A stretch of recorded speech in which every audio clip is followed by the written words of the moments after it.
Let us see what we have here for ya today, guys. So, ano kayang meron sa ating reading for today? So, let us see. We do have here the Hermit.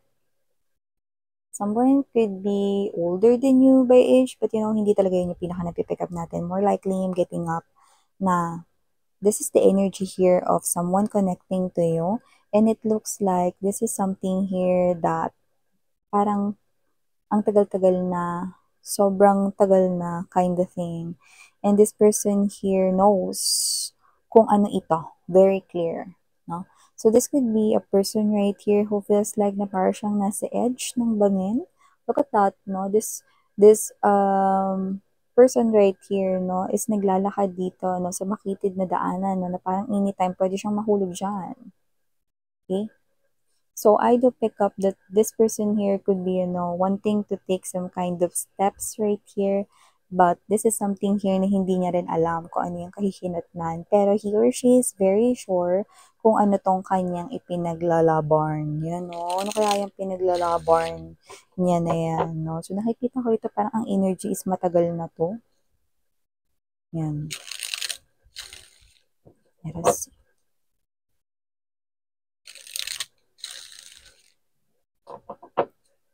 Okay.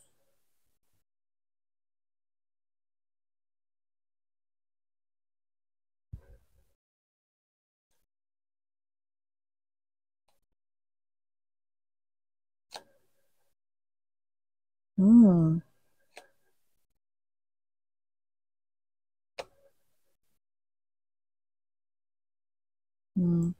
Sino to? Oh, could be a friend. Okay, Six of Cups right at the center of this reading. Seven of Cups. This person right here, matagal mo na siyang kakilala, matagal mo nang nakakasama, no? This could be your childhood friend. Or maybe matagal mo na siya ritong kilala, no? So this person here is one of the people na naglo-look out for you. This person here is also there for you every time you need some kind of help. Yun. Kaloka naman yung reaction nyo dyan. Okay, so bottom of the deck we have here the Four of Swords energy, Five of Wands. Okay.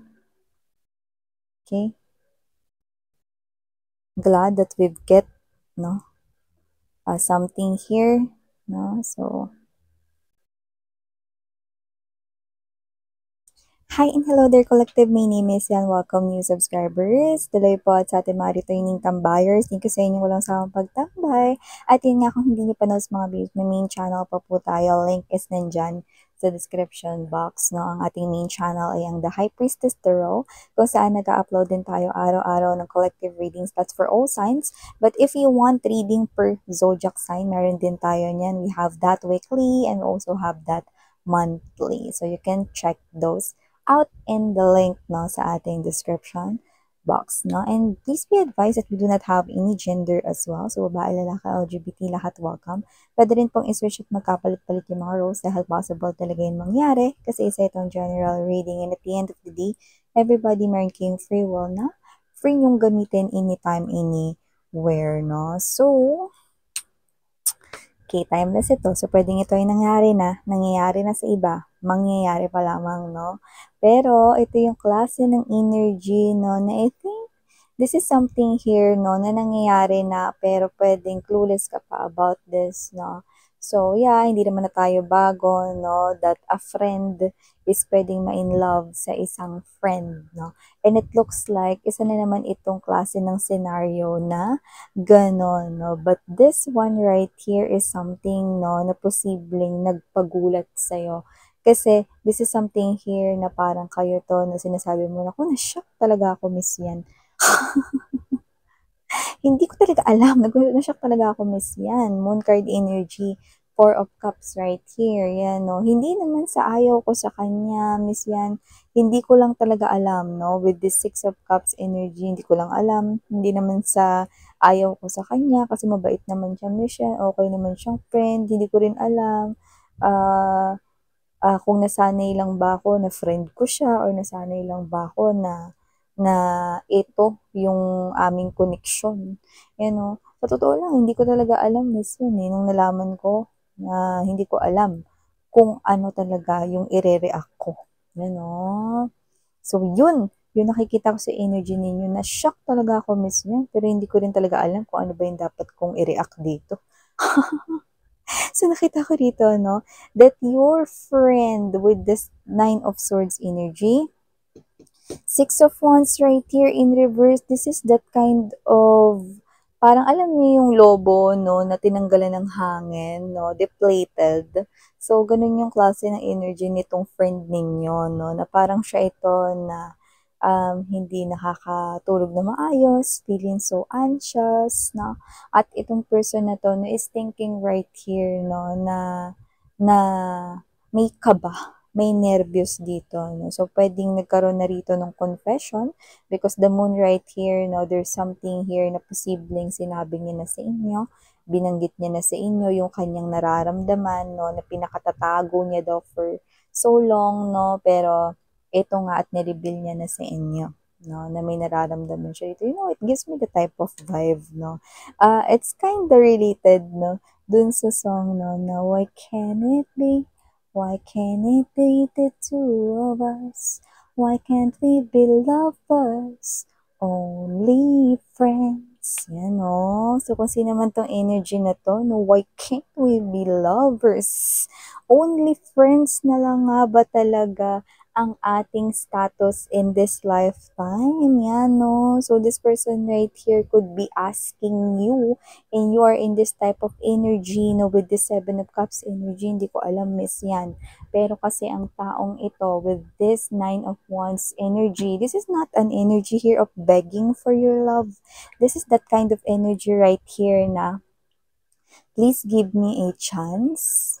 Pag-isipan mo muna bago ka sumagot. Yan, no? Or bago ka mag-say ng no, or bago mo sabihin ang iyong answer, pag-isipan mo muna. Bakit hindi mo ako bigyan ng chance na ipakita sa'yo or iparamdam sa'yo ang aking pagmamahal. Yan, no? Na-shock talaga ako, miss yan. Okay, babe, no? Na-shock talaga ako, miss yan, kasi hindi ko alam eh. Wala naman kasing kahit na ano, na parang pinakita siya sa akin all these years. Ano, walang kahit na ano rito na parang naramdaman ko na may pagmamahal siya sa akin, may gusto pala siya sa akin, yan, no? Tapos ngayon nalaman ko, hindi ko talaga alam yung i-react ko, miss yan. Ganun talaga yung energy ninyo, no? Eh, alam mo kung bakit hindi mo naramdaman, mga babes? Hindi niya kasi sinabi ng diretso. Pero nakita ko busy kayo. Okay? You handle two things at a time. Okay? You could be busy here sa iyong personal life, no? Kasabay na rin ang iyong trabaho rito. You are a busybody. Okay? You are someone here, no, na gusto niyo lagi kayong kumikilos, gumagalaw, no? Maybe you're dealing here with one thing at a time, no? At makikita ko rito na, kaya nga binanggit ko nung una pa lang, no? Isa ito sa mga tao na laging andyan for you, no? Who always look out for you, 'di ba? So, isa siya sa mga taong maaasahan mo, no? So, may mga pinakita na rin siya sa iyong actions rito, pero hindi ka lang talaga as in nagfo-focus or nagbibigay ng full attention. It is because busy ka sa sarili mong life. You're dealing something here and then you're also dealing something there, no? You have this things over here and you also have things right here, no? So, you have a lot on your plate. You're busy person, no? Yung nakita ko rito, no? So, that's why, hindi mo napapansin. But this person here is giving and showing you a lot of effort na. Hindi lang talaga niya sinasabi na, I'm doing this, lahat ng ito, kasi gusto kita, or kasi mahal kita. Hindi lang talaga yon yung sinasabi niya ng diretso. But all of the actions, all of the things that this person here is doing ay coming talaga from that place of love, yan, no? So, ganun ko talaga nakikita ito, no? Pero yun nga, mga mahal, kung sino man tong energy na to, no? This person right here, no? Dahil nakita niya kasi yung reaction sa mukha mo, no? After niya ritong i-confess ang kanyang nararamdaman sa inyo, medyo hindi siya makatulog, no? At nagkakaroon rito ng sleepless nights, no? At nagiging anxious siya rito, no? And this person right here, habang natatagalan ka, no? Actually, kinakabahan siya dun sa reaction ninyo, no? Eh kasi nagulat talaga kayo rito, no? At hindi nyo talaga alam na ganito pala yung nararamdaman niya for you, no? Tapos ito kayo na sinasabi nyo rito, di ko alam is yun eh. Okay naman siya, yan 'no. Kaya lang hindi ko alam nasanay lang ba talaga akong friend ko siya kaya nung binanggit niya yan parang wala lang akong naramdaman. Hindi naman sa hindi siya okay bilang partner or baka bilang maging isang ano, siguro nasanay lang din ako sa kung ano yung, connection namin way back before bago siya umamin. Hindi ko talaga alam kung anong ire-react ko kasi nagulat talaga ako, eh. Okay lang yan, that's okay, no? Kensana, ding ding ding ding ding, 'di ba? Kensana, it's okay. Okay lang yan mga babes, no? Kaya naman, mga babes, this person right here is, ang gusto niya lang dito, no, is, kasi yung reaction ninyo, yung pagkagulat ninyo, no, you seem bothered. The facial expression of yours seem bothered. Kaya, kinakabahan niyo siya, no? Kasi baka mag-say no ka right away. Like, alam mo kasi, ano eh, ano. So, this person right here could have stopped you from telling that, no? At pwedeng sinabi niya sa inyo, huwag ka muna sumagot. Pag-isipan mo muna, please. Yan, no? So, ganong klase ng energy. So, habang tumatagal kayong nag-iisip dito at hindi nyo siya binibigyan ng sagot, no? Nakikita ko rito na mas ninervyos siya. This person is only asking you, no, na bigyan mo siya ng chance na i-prove sa inyo yung feelings niya for you guys, no? Not just a friend, but a man or a woman who is in love with you.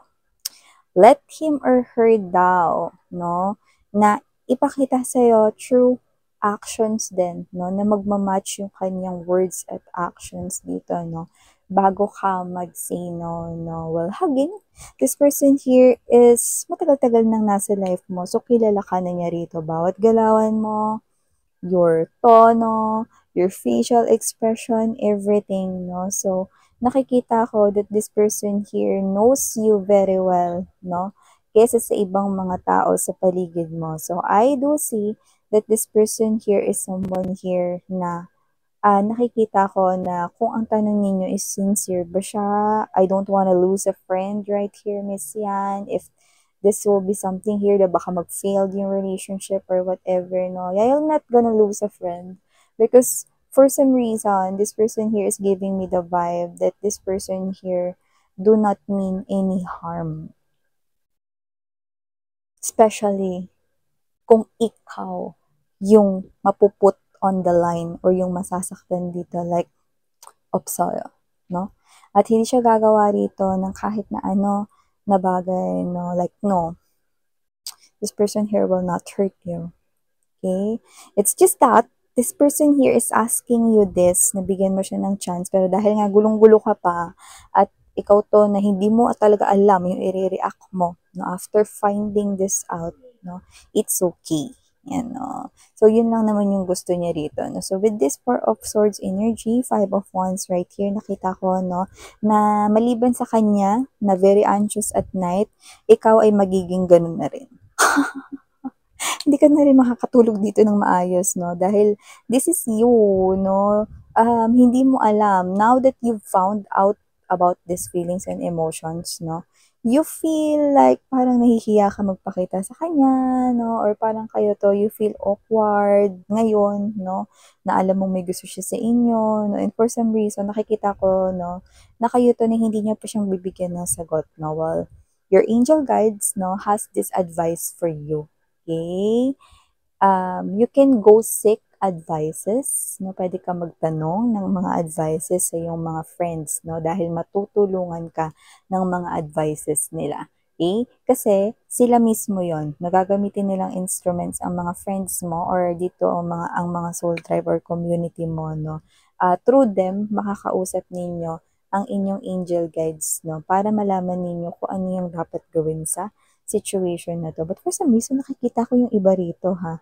Parang mas mag-aayos kayo, no? Kahit na hindi nyo pa alam kung ano yung dapat ninyong i-react sa kanya. Parang you want na mas maging maganda, no? Sa kanyang paningin palagi, no? So, nakita ko dati, pag makikipagkita kayo sa kanya, no? Tamang-tama lang yung ayos ninyo, no? Tamang sukulay lang, ganyan, no? Pero ngayon mga babes, no, parang kahit magtatapon lang kayo ng basura kung kapitbahay nyo to, nakita ko nag-lip tint pa kayo. So definitely, there is something here that's kind of slow. Definitely, very slow. Pero parang meron na ritong energy ng may pagbabago, no? So, I know that kind of feeling, no? Maybe that is not yet love or maybe that is not a yes already. Pero kasi 'di ba minsan, no? You know that type of feeling, no? During our teenage days, mga babes, no? Okay. I have this friend, no? A classmate, no? And then, may nagkaka-crush sa kanya during that time, no? At yung nagkaka-crush sa kanya, hindi niya yun crush. Okay. Pero nung sinabi sa kanya na crush siya nun, okay, may friend 'no, na walang gusto dun ha, sa nagsabi na ibang section yun 'no, na crush daw siya nun. Eh, my friend always, lagi niya ng ano, nilalagay yung buhok niya 'no, inaayos niya yung buhok niya 'no, sa tenga niya, nilalagay niya sa likod ng tenga niya 'no, tapos parang inaayos niya, "Magulo ba yung buhok ko, Marian?" Yan 'no, tanong niya akong gano'n. Hindi, okay lang yan. Tapos pag nakalampas na kami mga babes, no, siya ito na, okay na. Parang may ganun eh, no? Parang ganun yung nakita ko dito sa inyo, no? Pero, hindi pa ito agad kasi crush ko siya, yan. No? Parang you just want na maging maayos, no? Sa paningin ng inyong, sa may crush sa inyo. Ganun yung klase ng energy. No? Parang yung energy is yung celebrity vibe, no? Kunyari, isa kang artista, no? Kunyari, isa kang artista, no? May mga fans ka. So, you always want to look good in front of them. So, parang ganun, no? So, nakita ko na mangyayari yun sa inyo rito, no? And may hiya fart. May hiya part dito, no? Na manggagaling sa inyo. No? So, nakikita ko rito that it looks like this is you, possible na yung iba sa inyo, bigyan nyo siya ng chance rito, no? And seek advices from your friends kasi yung mga angels, no, will definitely, yun yung mga makakausap mo, no? At gagamiting instruments yung mga friends mo, no? Para matulungan kayo in this type of situations right here. So, yeah, let's see. Okay? What will gonna happen next? I hope makuha natin no, sa iba natin mga susunod na readings yung extension ng reading na ito. So hopefully, okay, let's not take this no na magbabother sa inyo no. Let's take this easy guys no. Especially this is something here matters of the heart. No? So if you're confused right now and you don't know what to do and how to react on this one, it's okay. Your feelings are all valid, no need to rush. This person here already waited for you. Okay? So, kung hihintayin ka pa niya, okay, okay lang din sa kanya. So, ito yung mga mensahe right here for you guys. Again, name Rihanna on me. Sarang Hiya, Love and Light, and me.